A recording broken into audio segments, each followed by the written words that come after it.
Hola, que Dios te bendiga muchísimo. Continuamos con nuestros preciosos estudios bíblicos y en este seminario estamos entrando a la primera materia preciosa y queremos considerar y estudiar la ardua tarea del pastor y de sus colaboradores. Para esto he elegido las tres perlas preciosas del Nuevo Testamento. Primera carta, segunda carta y tercera carta de Timoteo y Tito. Primera y segunda carta de Timoteo y la de Tito. Tres perlas preciosas ministeriales en las cuales podemos ver la vida y la obra de un pastor y de sus colaboradores en la congregación. Por eso en esta hora quiero que miremos un poquito lo que dice la carta de Timoteo en la instrucción. Pablo, apóstol de Jesucristo por mandato de Dios, nuestro Salvador, y del Señor Jesucristo, nuestra esperanza. Abordando la primera carta de Timoteo para ver la ardua tarea del pastor y de sus colaboradores, apelamos a la primera carta de Timoteo, al capítulo 1, versículo 1, que dice Pablo, apóstol de Jesucristo. Esto nos enseña que el autor de las epístolas o de las epístolas, primera y segunda de Timoteo y Tito, es el mismo apóstol Pablo. Primero, porque se presenta yo, Pablo, marca su credencial, marca su identidad. Yo, Pablo, apóstol de Jesucristo. O sea, llamado, enviado, ungido con esa autoridad de parte de Dios.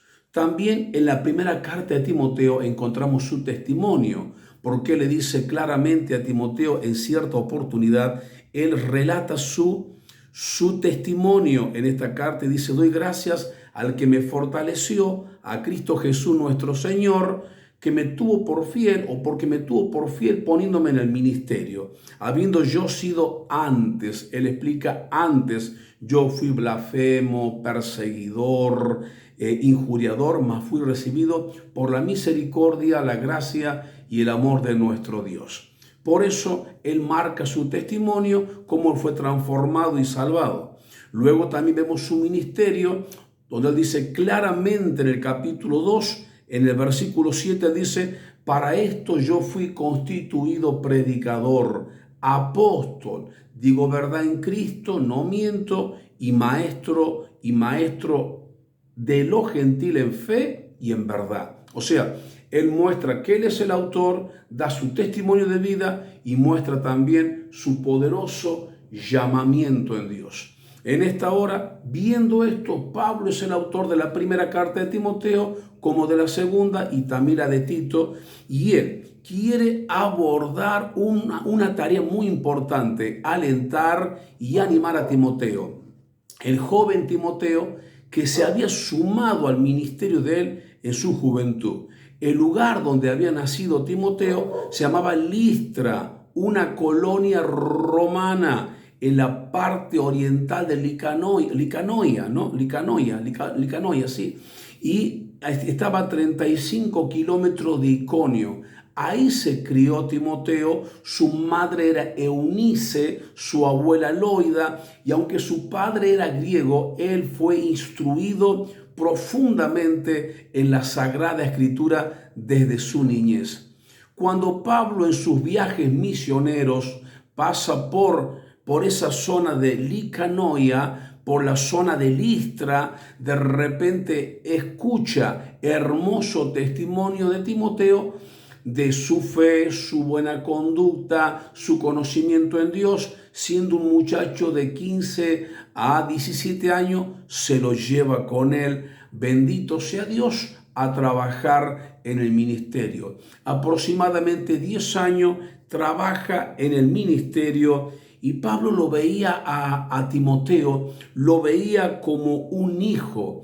Por eso en el capítulo 1, en el verso 2 dice, claramente dice en ese pasaje, a Timoteo, verdadero hijo en la fe, gracia y misericordia y paz de Dios nuestro Padre y del Señor Jesucristo. Lo veía como un verdadero hijo, pero también lo veía como un ministro. Le dice que tú tienes que alimentarte bien, nutrirte bien como un buen ministro de Jesucristo, nutrido en la palabra de fe y en la palabra de verdad. Y también lo veía como un hombre, tú hombre de Dios, le dice, hombre de Dios. Lo veía como un hijo, como un ministro y como un hombre de Dios.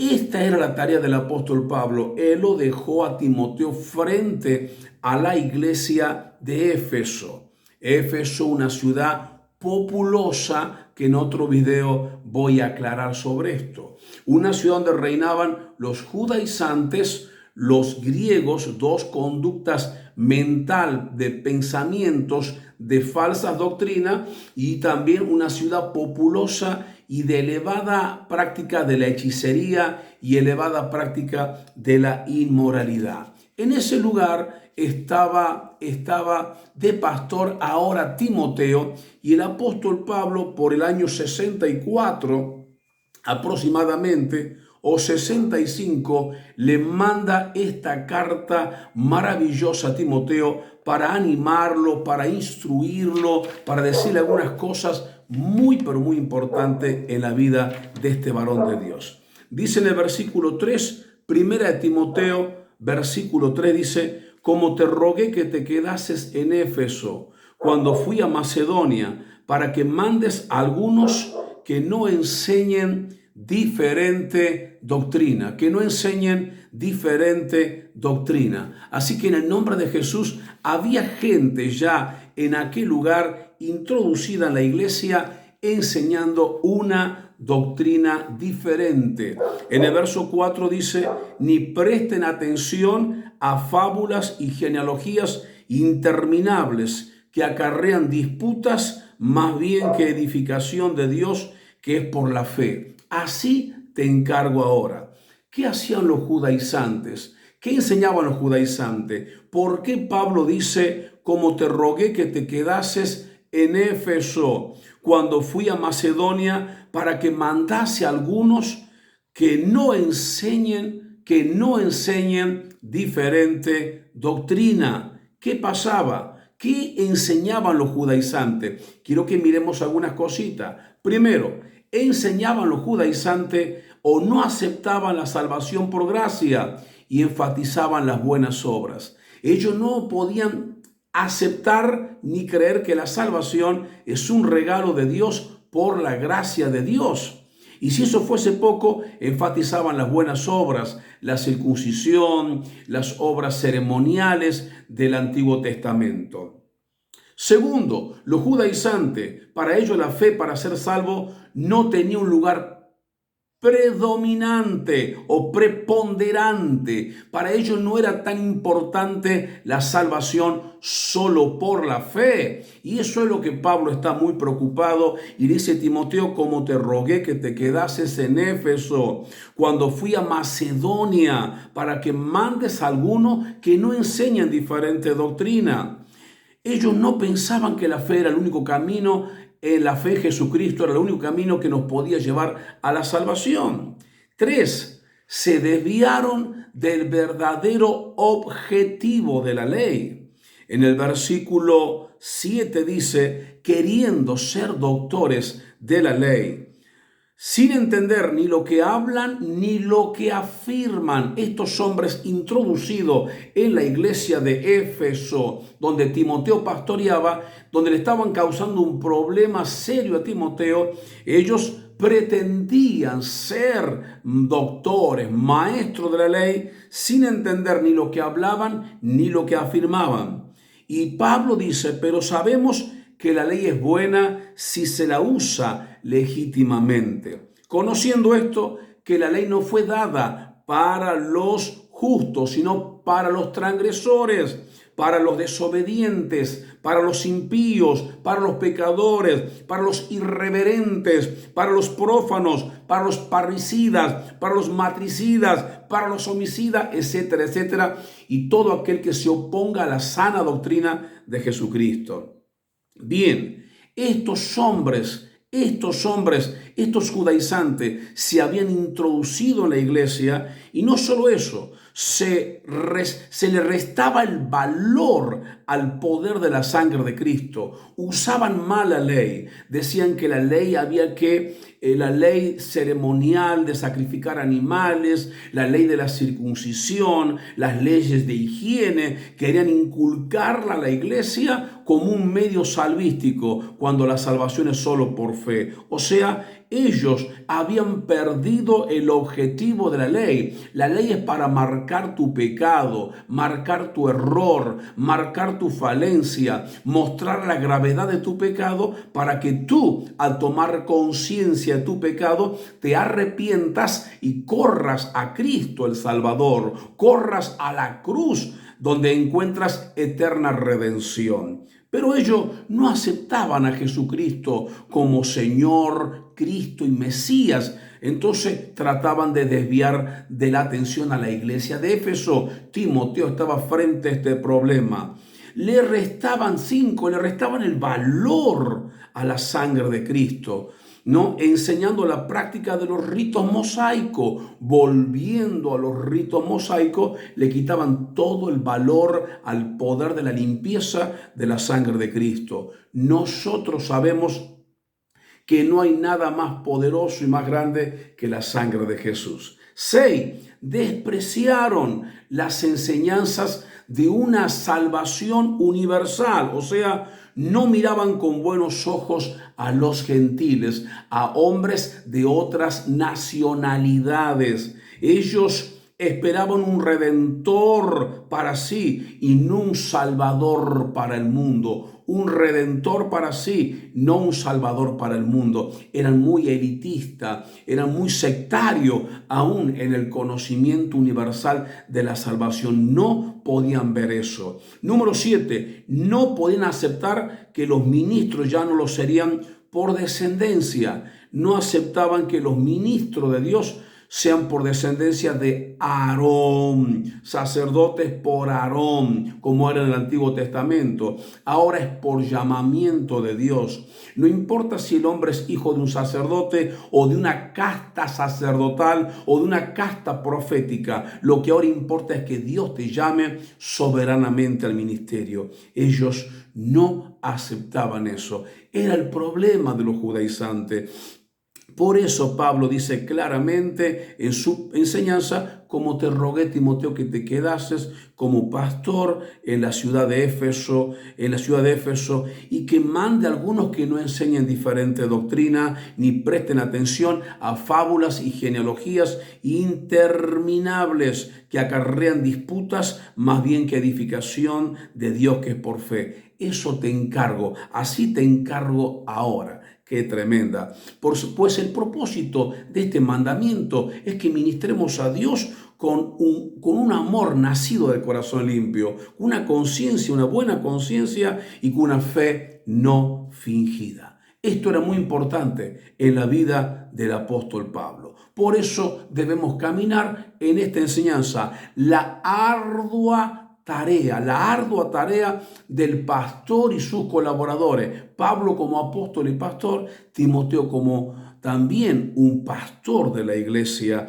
de Éfeso. No solamente estaba la problemática de los judaizantes, también estaba la problemática de origen griego, las falsas doctrinas de origen griego. El mundo estaba dividido en dos pensamientos con la llegada de Cristo. Los orientales no podían conciliar la idea de que Dios se vistiera de carne y de sangre para redimir la humanidad.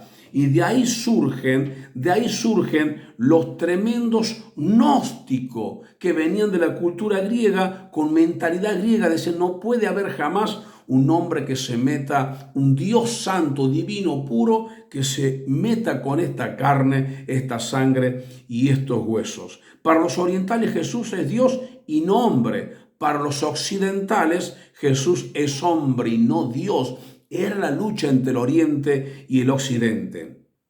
La segunda herejía defiende el pensamiento que sostiene que la carne es pecaminosa. Eso decían los griegos, que entraban con fábulas y otras cosas más a la iglesia de Éfeso. Por tanto, nunca Dios tendría algo que ver con la materia humana o física.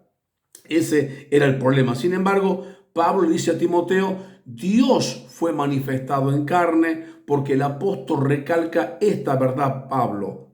¿Por qué Pablo recalca esta verdad? Dios fue manifestado en carne, visto por los ángeles. Si uno lee, por ejemplo, el capítulo 3, verso 16, ¿no?, de Timoteo, e indiscutiblemente grande es el misterio de la piedad. Dios fue manifestado en carne, justificado en espíritu, visto de los ángeles, predicado a los gentiles. ¡Qué tremenda palabra! Dios fue manifestado en carne. Le está pegando a los gnósticos que negaban esto. Ellos no aceptaban al Dios del Antiguo Testamento por ser presentado como el creador del mundo material. Un Dios, Jehová, no puede haber creado un mundo material tan lleno de maldad. Eso pensaban ellos.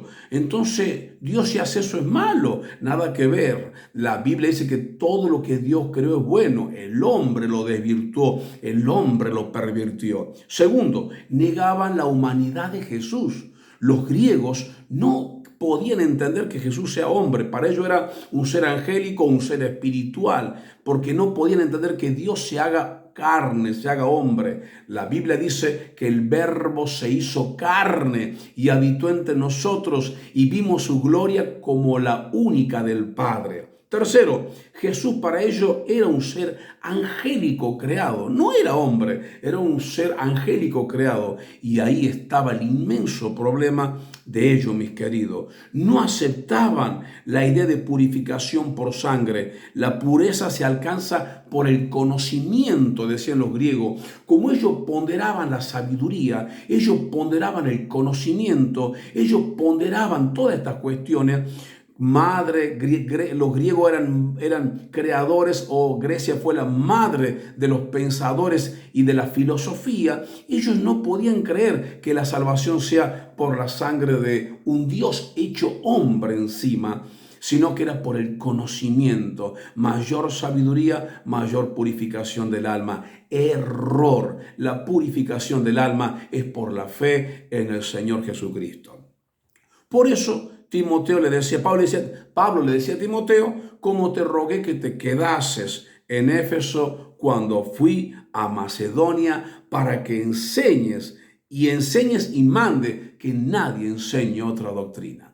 Eran algunos problemas en la iglesia de Éfeso. Mis amigos, tenemos que cuidar la sana doctrina. En el versículo 10, dice, para los fornicarios fue la ley, para castigarlo, llamarlo al arrepentimiento, golpear su conciencia, mostrar su error. Para los sodomitas, para los secuestradores, para los mentirosos, perjuros, y para cuantos se oponen a la sana doctrina de Dios, según el glorioso evangelio de Dios, bendito, según el glorioso evangelio del Dios bendito, que a mí me ha sido encomendado. Pablo le dice a Timoteo, Dios te ha puesto para defender